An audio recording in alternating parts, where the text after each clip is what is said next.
Boas-vindas ao The Foundry pela Ford College. Bom, na nossa última análise, a gente configurou todo o ambiente e as ferramentas do C-Level, certo? Hoje, a gente vai dar aquele passo crucial para sair de uma confusão total e chegar na clareza absoluta. O nosso foco nesta exploração é a observabilidade e os sinais de desempenho do C-Level. Ou seja, como entender de verdade o que o sistema está tentando falar para a gente. Sabe aquela sensação clássica de procurar uma agulha num palheiro digital gigantesco? Pois é o suficiente para dar vontade de fechar o laptop e morar no meio do mato. Mas olha só, esses logs assustadores que inundam a tela depois de rodar uma carga de trabalho local, eles na verdade escondem um tesouro. É lá que a gente descobre exatamente onde o sistema gastou processamento e, mais importante, onde as coisas saíram dos trilhos. E para a gente não perder tempo nesse mar de dados, precisamos de um plano, né? Nossa pauta hoje cobre os sinais do ambiente, o mapeamento de estágios, alguns casos do mundo real, o conceito de centro de triagem, o modelo linha d'água e, para fechar, o fluxo de trabalho completo. Bora destrinchar tudo isso? Nossa primeira parada, sinais do ambiente C-Level. O primeiríssimo passo de qualquer diagnóstico é simplesmente catalogar os materiais brutos que o sistema está emitindo. O C-Level expõe 4 classes principais de sinais. Primeiro, temos os logs textuais de execução, que são aquelas mensagens mais diretas do programa.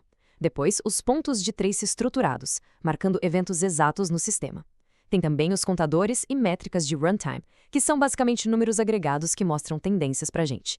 E, por último, os tempos de transação de ponta a ponta. Esses caras formam literalmente os blocos de construção da nossa observabilidade. Maravilha! Sinais conhecidos. Vamos para a seção 2, mapeamento de estágios. O grande truque aqui é pegar esses sinais brutos e conectar direto aos estágios mecânicos do ciclo de vida da execução. E esse esquemático é ouro puro. Ele liga sinais específicos direto aos seus estágios de execução. Por exemplo, se a gente notar rastreamentos de bloqueio de conta, isso aponta na hora para o estágio de bloqueio.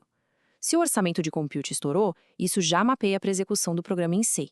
Entender essa relação é o que filtra todo aquele ruído irrelevante e guia a gente direto para hipóteses que realmente resolvem o problema. A teoria do mapeamento é linda, claro, mas a pergunta que não quer calar é como identificar os gargalos reais na prática.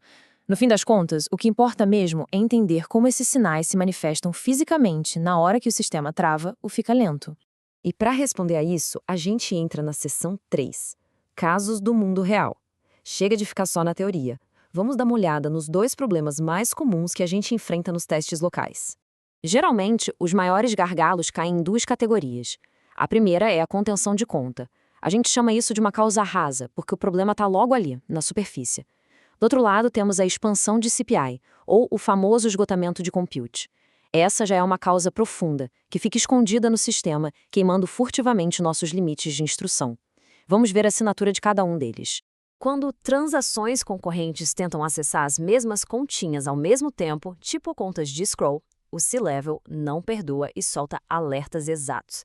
Se aparecer account_lock e contention nos logs, bom, isso não é código lento, é um sinal claríssimo de alta contenção. E a solução quase sempre é dar um passo atrás e redesenhar a arquitetura para fragmentar essas contas. Agora, por outro lado, se os traços de CPI mostrarem uma profundidade inesperada, tipo um depth igual a 3, isso já grita, tem loops de execução ocultos aqui. Pode ser uma recursão ou um monte de chamadas repetidas que a gente não previu. Aí o caminho é rodar testes super focados para isolar esse loop e refazer a interação, senão o orçamento de computação vai ser devorado rapidinho. Com esses cenários na cabeça, a gente precisa pensar rápido quando a pressão aumenta.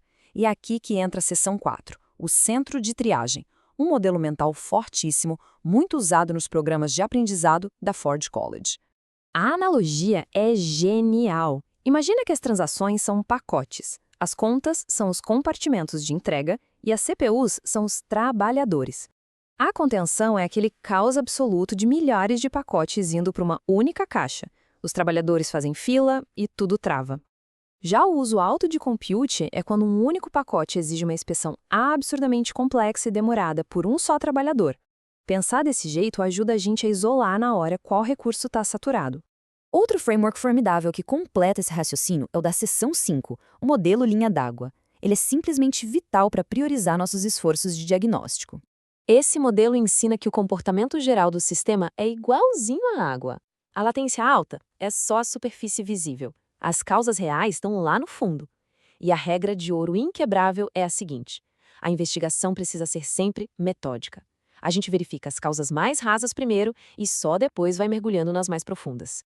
Seguindo a linha d'água, a prioridade fica bem óbvia. Passo 1, começar sempre pelos bloqueios de conta, que é o sintoma mais raso. Passo 2, descer para os limites de compute e profundidade de CPI, o que já exige olhar os traces. E só no passo 3 a gente vai olhar para a saturação do escalonador, que é a causa mais profunda e pede uma análise de métricas completas. Tudo que a gente viu até agora converge para a nossa etapa final, na seção 6, o fluxo de trabalho. Afinal, como a gente junta todas essas peças num procedimento à prova de falhas? A ideia aqui é seguir esse checklist como um protocolo rigoroso de engenharia mesmo. Pintou um sintoma? 1. Tenta reproduzir o problema localmente.